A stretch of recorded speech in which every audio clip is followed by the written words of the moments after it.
कुर्मी समाज की ओर से एसटी में शामिल होने की मांग की जा रही है और इसको लेकर आदिवासी समाज की ओर से लगातार विरोध प्रदर्शन किया जा रहा है। आगामी 17 तारीख को भी एक बड़ी रैली होने वाली है और उसमें कई जिलों से आदिवासी समाज के जो लोग हैं वो रांची पहुंचने वाले हैं। रणनीति तैयार की जा रही है कि किस तरह से इस रैली को सफल बनाया जा सके, साथ ही एक छाप छोड़ा जा सके ताकि कुर्मियों तक या फिर जो कुर्मी के नेतृत्व करता है उन तक बात पहुंच सके और जो चाह रहे आदिवासी समाज के लोग वो बातें पूरी हो सके। हमारे साथ केंद्रीय सरना समिति के महिला विंग की अध्यक्ष निशा भगत है, उनसे जानते हैं। निशा जी, आप लोग लगातार रणनीति तो तैयार कर रहे हैं, लेकिन कुर्मी समाज की ओर से भी लगातार बैठकें आयोजित की जा रही है। कल भी जमशेदपुर में बैठक की गई और उससे एक दिन पहले धनबाद में बैठक आयोजित की गई। आने वाले समय में उनकी ओर से भी कई रैलियां आयोजित की जानी, किस तरह से आप लोग टैकल करेंगे? देखिए, चूँकि इस भारत देश में संविधान के तहत हम सभी आते हैं, इस लोकतंत्र में सभी को अपना अधिकार मांगने का हक है। हमारा भी हक है कि हम विरोध करें और लगातार हठधर्मिता अपनी जो छोड़ नहीं रहे हैं, लगातार उनको इस संविधान के माध्यम से, कोर्ट के माध्यम से, सुप्रीम कोर्ट के माध्यम से उनको जवाब मिल चुका है। उसके बावजूद वो अब थियोलॉजी में उतर चुके हैं। वो अब जिस तरीके से सोशल मीडिया में प्रकरण चल रहा है उसको देख करके लग रहा है कि क्या वाकई इन लोगों के तरफ से जो सच्ची और वास्तविक लड़ाई लड़नी चाहिए, क्या ये लोग लड़ रहे हैं? क्योंकि पूरा झारखंड राज्य ही नहीं, पूरा देश देख रहा है इस प्रकरण को। और मैं कही हूँ पहले भी और अब भी कहती हूँ कि आदिवासी बना नहीं जाता है, पैदा होना पड़ता है। और इस संविधान के तहत भी आपको लुकुर कमेटी में भी ये कुर्मी फिट नहीं आते हैं। चाहे टीआरआई का रिपोर्ट 2004 और 15 के रिपोर्ट में भी इनको नकार दिया गया कि आप आदिवासी नहीं है, कोर्ट ने इनको नकार दिया कि आदिवासी नहीं है। उसके बावजूद ये लगातार जो बात कर रहे हैं आदिवासी बनने की, तो मैं आपको बताना चाहती हूँ कि जिस तरीके से झारखंड में कुर्मियों का जो वर्चस्व है, जो ग्रामीण क्षेत्रों में जाके देखिएगा तो अगर कुर्मियों का अगर कुआं है तो वहाँ दलित और आदिवासियों को पानी भरने नहीं दिया जाता है। अभी पिछला प्रकरण में मैंने एक वीडियो चलाया था, लेकिन और एक वीडियो सामने आया है और ये काफ़ी कहा जाए तो आदिवासियों के प्रति इन लोगों का जो हे दृष्टि है, इन लोगों का हे विचार है, वो प्रकट हो गया। इस कुर्मियों का जो रेल टेका और डहर छेका के माध्यम से आदिवासी बनने की जो मुहिम इनकी चल रही है, उसी में ये पता चल गया कि आदिवासियों के प्रति इन लोगों की सोच कितनी गलत है। और ये झारखंड राज्य ही नहीं, पूरा देश देख रहा है। उनका कहना है कि हमें आदिवासियों की सर्टिफिकेट की आवश्यकता नहीं है, हम आदिवासी पहले से हैं, थे लेकिन बाद में हटा दिया गया। अभी अगर आदिवासी समाज के लोग विरोध कर रहे हैं, उन्हें नहीं करना चाहिए क्योंकि उनके खिलाफ हमारा आंदोलन नहीं है, वो अपने अधिकार की लड़ाई लड़ रहे हैं। अगर वो संविधान को नहीं मानते हैं तो कुर्मियों के 10 विधायक हैं, इस्तीफा दे दीजिए। आप संविधान को नहीं मानते हैं, संविधान के तहत आप लोगों को टीआरआई रिपोर्ट दिया गया है, ना कि आदिवासी समाज ने दिया था आपको।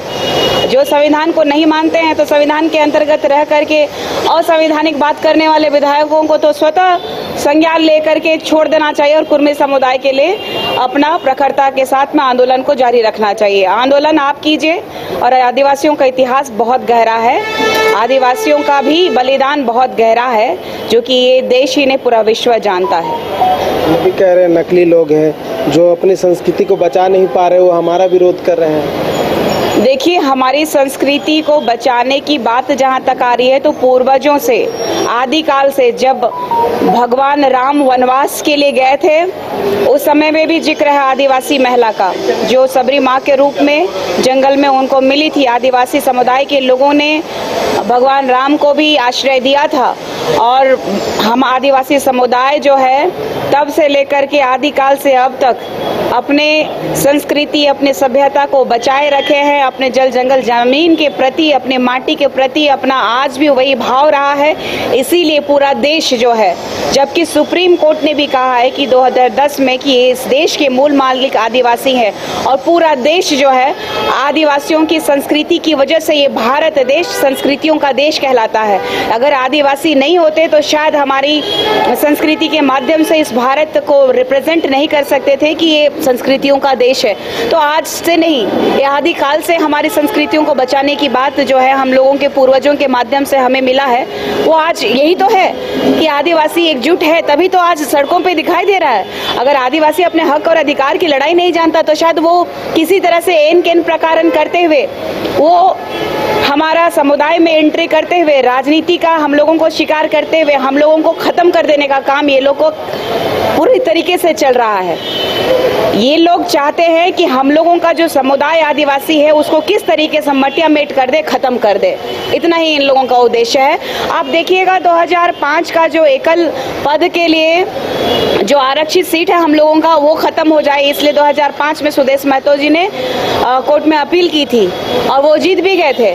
लेकिन हमारे आदिवासी समुदाय के अगुवागण और बुद्धिजीवियों ने कोर्ट का दरवाजा खटखटाया और सुप्रीम कोर्ट का भी दरवाजा खटखटाया और एकल पद का हमें मिला। हम ऑलरेडी संघर्षशील है, ऑलरेडी संघर्ष कर रहे हैं, जबकि देखिए पूरा देश में औद्योगिक क्रांति कितनी वृहत रूप से हो गई है, विकास की क्रांति वृहत रूप से हो गई है, लेकिन आदिवासी इस देश का मूल मालिक सबसे अंतिम पायदान में क्यों?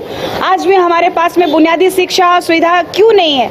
हमारे गाँव में जाने के लिए सड़कें क्यों नहीं है? तो हमारे साथ हमेशा छल किया गया है, चाहे राज्य की सरकार हो चाहे केंद्र की सरकार हो। हम आज भी पेशा अधिनियम कानून को लेकर के 1996 को लेकर के आज भी संघर्षरत है, रोड पर उतरे हैं कई बार। हम अपने धर्म कॉलम को लेकर के कई बार रोड पे उतरे हैं। हमारे आदिवासियत अस्मिता लगातार देखिएगा, अभी नगड़ी प्रकरण हुआ तो उसमें हम लोगों के ऊपर केस हुआ, 2 केस खाई हूँ। हम जल जंगल जमीन बचाने के लिए आज केस खा रहे हैं, ये दुर्भाग्य है। और देख लीजिए कि आज जिस तरीके से सिचुएशन है कि संथाल में एक आदिवासी बेटा जो विकास की बात करता था उसको फर्जी एनकाउंटर में मार दिया गया। तो ऐसा सदियों से रहा है कि आदिवासियों की आवाज को दबाने के लिए हमारे पर अनर्गल माओवादी और क्रिमिनल्स का टैग लगाया जाता है ताकि बहुत इजीली हमें मार दिया जाए और हमारी आवाज दब जाए और राजनीति का जो प्रचंड जो तांडव चल रहा है वो भी हमें रोक सके। लगातार हमारा शोषण किया जा रहा है, अब नहीं, हमारा जो बलिदान है वो यूं जाया नहीं होगा। अब आदिवासी समुदाय रास्ते पर आ गया है और रास्ते पर आ करके ये उलगुलान कर दिया है कि आदिवासी समुदाय को छेड़ोगे तो छोड़ेंगे नहीं। कह रहे कि केंद्र से जब वार्ता होगी तो वो अपना अधिकार लेकर आएंगे। ST1 में आप लोग रहेंगे, ST2 में वो लोग रहेंगे, जैसे BC1 BC2 है। देखिए आदिवासी का इन लोगों के बोलने से BC1 और BC2 जिस तरीके से है वैसे नहीं ना चलेगा। वहाँ कई समुदाय के लोग हैं जो कि उनको तय किया जाता है कि वो आर्थिक रूप से या फिर शैक्षणिक रूप से या फिर इस समाज में रहने के लिए किस स्तर पे हैं वो लोग। तो मैं तो कहना चाहूँगी कुर्मी समुदाय के लोग जो OBC में है, BC1 कैटेगरी में, सोच लीजिए BC1 कैटेगरी में एक्सट्रीम बैकवर्ड क्लास में है, अत्यंत पिछड़ा वर्ग में है, इनको क्या चाहिए? इनको आरक्षण आदिवासियों का चाहिए, इनको आरक्षण हमारे आदिवासियों की सीटों में चाहिए। एक मुखिया तक ये लोग नहीं लड़ सकते हैं आरक्षित सीट में, इसीलिए लगातार प्रहार किया जा रहा है। इन लोगों की मंशा को समझने की कोशिश करिए कि ये लोग आदिवासी बनना, ये लोग जो ढोंग है, इन लोगों का मेन मकसद है कि किस तरीके से इस झारखंड राज्य में मुख्यमंत्री के पोस्ट में और नीचे पायदान पे मुखिया तक ये लोग राज कर पाए। लेकिन ये लोग देखिएगा कि पेशा अधिनियम कानून 1996 का भी लगातार विरोध किया है। क्यों? क्योंकि अगर पेशा अधिनियम कानून अगर इधर आ जाएगा तो गांव से, ग्राम से कोई भी धर्मांतरित नहीं कर पाएंगे, एक भी खनिज संपदा बाहर नहीं जा पाएगा और गांव का जो विकास होना है वो प्रखरता से हो पाएगा। तो कभी ये नहीं चाहते हैं कि ग्रामीण स्तर पे बुनियादी स्तर इन लोगों को मिल पाए, इसीलिए लगातार सेंधमारी का काम करने का इन लोगों ने काम किया है। लगातार आदिवासियों को नीचा दिखाने का काम किया है, लगातार आदिवासियों को नीची जाति का बताया है, लगातार आदिवासियों की अस्मिता पे इन लोगों ने सवाल उठाया है। और आज ये लोग कह रहे हैं, पहले ये लोग तय कर ले कि ये कुर्मी है कि कुर्मी है। खतियान में कुर्मी लिखा हुआ है और अपने आप को कुर्मी कहते हैं ये लोग। पहले ये तय कर ले, जो सुदेश महतो जी का वीडियो वायरल हो रहा है, जो कि मैंने भी पोस्ट किया था कि हम जो है कुश जो है कुर्मी जो है, कुर्मी कुश के वंशज है और कुशवाहा जो है लव क्या बोलते हैं, लव जो है कुर्मी के और कुश जो है कुशवाहा के है। तो दुर्भाग्य इस बात का है कि लगातार इन लोगों के नेता जो है दिग्भ्रमित करने का काम कर रहे हैं और आदिवासी की अस्मिता पर चोट पहुंचाने का काम कर रहे हैं। तो उनके विधायक तो खुल के सामने, कुर्मी विधायक जो है, आदिवासी एक भी विधायक या मंत्री खुल के तो सामने नहीं आए हैं। देखिए, आदिवासियों के जितने भी विधायक हैं लगातार आदिवासियों को छलने का काम किए हैं। इस राज्य में 5th शेड्यूल के तहत आने वाला राज्य में 1996 पेशा अधिनियम कानून लागू हो जाना चाहिए। आज जो है सुप्रीम कोर्ट जब हस्तक्षेप किया है तब जाकर के अभी सुगबुगाहट हुई है, लेकिन आदिवासी नेताओं ने जनता के द्वारा जनता के लिए चुने गए थे, लेकिन लगातार छलने का काम किया है। और आज जो है जनता जाग गई है तो सब के सब लोग अपना गिरेबान बचाने में लगे हुए हैं कि हम अब क्या करें। तो अब जो जनता तय करेगी वही होगा, कोई नेता के तय करने से बिल्कुल भी नहीं होगा। और इनके जो कुर्मियों के नेता है उनकी भाषा और मर्यादित है कि अमर्यादित। देख लीजिएगा जो ट्रोल हो रहा है पूरे सोशल मीडिया में, कितनी भद्दी माँ बहन की गाली देने वाले असंवैधानिक तरीके का इस्तेमाल करने वाले संवैधानिक पदों में बैठ करके लोगों को गुमराह करने का काम ये कुर्मी के नेता लोग कर रहे हैं। तो उनके ओर से भी कहा जा रहा है कि आदिवासी लोग भी इसी तरह के गाली गलौज कर रहे हैं। देखिए, जब से सरना झंडा का प्रकरण शुरू हुआ है वहां से लेकर के अब तक का पूरा वीडियोस आप देख लीजिएगा कि गाली गलौज किसने किया है। जेल कैंप के समर्थक, जब मैंने कहा कि आदिवासी पैदा होते हैं बने नहीं जाते हैं, तो पहला वीडियो जो है मैं दिखा रही हूँ जो कि उन लोगों ने डिलीट भी कर दिया और हमारे लोगों तक वो मैसेज बहुत पहुँच गया था क्योंकि बहुत गंदा गाली गलौज किया गया था। और उस लड़के का मैं वीडियो दिखाना चाहती हूँ और इन लोगों को बताना चाहती हूँ कि आदिवासी समुदाय का ये लक्षण नहीं है। अगर आप उकसाओगे तो आपको इस तरीके का प्रॉब्लम झेलना होगा, क्योंकि आदिवासी समुदाय की बहन बेटियां कोई गजरा मुराई नहीं है। आदिवासियों को गाली दे देना और हम लोग चुप रहेंगे, मौन रहेंगे, इसका मतलब ये ना समझें कि आदिवासी कमजोर है। तो मैं आप लोगों को दिखाना चाहती हूँ कि वो लड़का जो है, पहला वो लड़का जो जिसने गाली की शुरुआत की, वो मैं वीडियो ढूंढ रही हूँ। उससे पहले एक प्रश्न, तो अंतिम प्रश्न जो है, 12 तारीख को भी एक रैली होना है रांची में। 12 तारीख को लोग शामिल हो कि 17 तारीख को लोग शामिल हो? कहाँ आदिवासी जो लोग हैं वो तो कंफ्यूज हो जा रहे हैं। देखिए, चूंकि समाज के परिप्रेक्ष्य में ये कार्यक्रम है, ये कोई नेशा भगत का या फलाना चिलाना किसी का भी कार्यक्रम नहीं है। अगर स्वघोषित लोग अगर अपना कार्यक्रम समझ रहे हैं तो ये गलतफहमी में है। समाज अब जाग चुका है, किसी के बहकावे में नहीं आने वाला है। इसीलिए बाबा पंखराज, बाबा कार्तिक उरांव जी के बनाए हुए केंद्रीय सरना समिति में जो सामाजिक जितने भी अगुवागण है विभिन्न जिलों से आज आ करके निर्णय लिया गया कि 17 तारीख को समर्थन दिया गया है। 17 तारीख को हम सभी आदिवासी समुदाय के लोग एकजुट होकर के अपनी एकता का परिचय देंगे।